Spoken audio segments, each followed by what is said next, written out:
जय श्री कृष्ण बच्चों। आज मैं आपको क्लास 12 का समाकलनों का अनुप्रयोग चैप्टर पढ़ाने जा रहा हूँ। इसमें आपको बस 4 फॉर्मूला मैं बताऊंगा।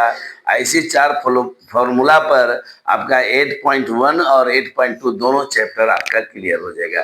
तो सबसे पहला फॉर्मूला है वक्र y बराबर एफ एक्स एवं रेखाएं x बराबर a x बराबर b, जहां b is greater then a से घिरे क्षेत्र का क्षेत्रफल बराबर, ये आपका इंटीग्रेशन हो गया, ये हो गया इसका अपर लिमिट, ये लोअर लिमिट ए हो गया, y dx बराबर upper limit b lower limit a integration fx dx। बस y की जगह पर आपको fx पुट कर देना है, बाकी आपका हिसाब क्लियर हो गया। देखिए इसको डायग्राम से हम लोग समझ लेते हैं। यही आपका है, ये वो वक्र जिस वक्र का आप क्षेत्रफल निकालने जा रहे हैं जो x अक्ष के साथ घिरा हुआ है। तो यहाँ इसका लोअर लिमिट x बराबर a हो गया, अपर लिमिट x बराबर b हो गया, और ये इसके बीच का मिडिल डिस्टेंस y हो गया। इसी का आपको डिफरेंशिएशन निकालना है। तो इस तरह से आपने देखा कि पहला फॉर्मूला जो है ऐसे का जिसमें x बराबर a, x बराबर b और x अक्ष के बीच का घिरा हुआ क्षेत्र का क्षेत्रफल अगर कहेगा तो इस फॉर्मूला से हम लोग ज्ञात कर सकते हैं। इस तरह से आपका फॉर्मूला नंबर 1 क्लियर हो गया। अब हम आपको फॉर्मूला नंबर 2 बताएंगे।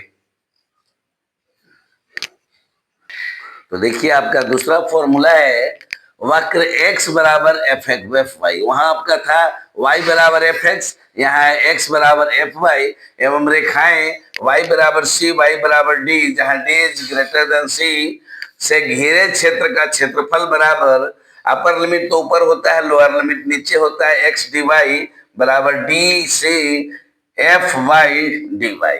तो इस तरह से आपने देखा कि अगर यहाँ x होगा तो उसके अनुसार यहाँ एफ वाई हो जाएगा। इसका डायग्राम इस तरह का होगा बच्चों, ये आपका x अक्ष है, ये y अक्ष है, यहाँ आपका y बराबर d है, y बराबर c है, और ये इसका मेन डिस्टेंस x ले लिया गया, जहाँ x बराबर जी वाई आपको दिया हुआ। इस तरह से इसको डायग्राम से भी आप इसको प्रस्तुत कर सकते हैं। तो ये आपका दूसरा फॉर्मूला था। अब मैं आपको इसका तीसरा फॉर्मूला बताता हूं। अब हम आपको फॉर्मूला नंबर 3 बताने जा रहा हूं, जहां एक ही साथ आपको दो वक्र आ रहे हैं। तो वक्र y बराबर एफ एक्स, वाई बराबर जी एक्स एवं रेखाएं x बराबर a और x बराबर b से घिरे क्षेत्र का क्षेत्रफल बराबर, देखिए अपर लिमिट ऊपर है, लोअर लिमिट नीचे होगा, एफ एक्स माइनस जी एक्स डी एक्स, जहां F x is greater then या इक्वल टू जी एक्स होगा। इसे आप डायग्राम के द्वारा इस तरह से प्रस्तुत कर सकते हैं, जहां ये हो गया आपका लोअर लिमिट के लिए, ये हो गया आपका अपर लिमिट के लिए, y बराबर एफ एक्स, वाई बराबर जी एक्स हो गया आपका, जहां x बराबर ये हो गया लोअर लिमिट और x बराबर b हो गया आपका अपर लिमिट। इस तरह से इसको डायग्राम से भी समझा जा सकता है। तो आपका फॉर्मूला नंबर 3 ये था। अब आपको मैं फॉर्मूला नंबर 4 बताने जा रहा हूं। तो बच्चों आपका चौथा फॉर्मूला भी आपके सामने आ गया, जहां वक्र x बराबर एफ वाई और x बराबर जी वाई एवं रेखाएं y बराबर c और y बराबर d से घिरे हुए क्षेत्र का क्षेत्रफल F Y minus G Y D Y होगा, जहां F Y is greater than equal to G Y होगा। इसका डायग्राम आपको इस तरह से लेना होगा, यानी यह जो है वो y के पैरेलल होगा। तो इस तरह से आपने 4 फॉर्मूला देखा, और ये चारों फॉर्मूला पर आपका 8.1 और 8.2 दोनों लेसन आपका बन जाएगा।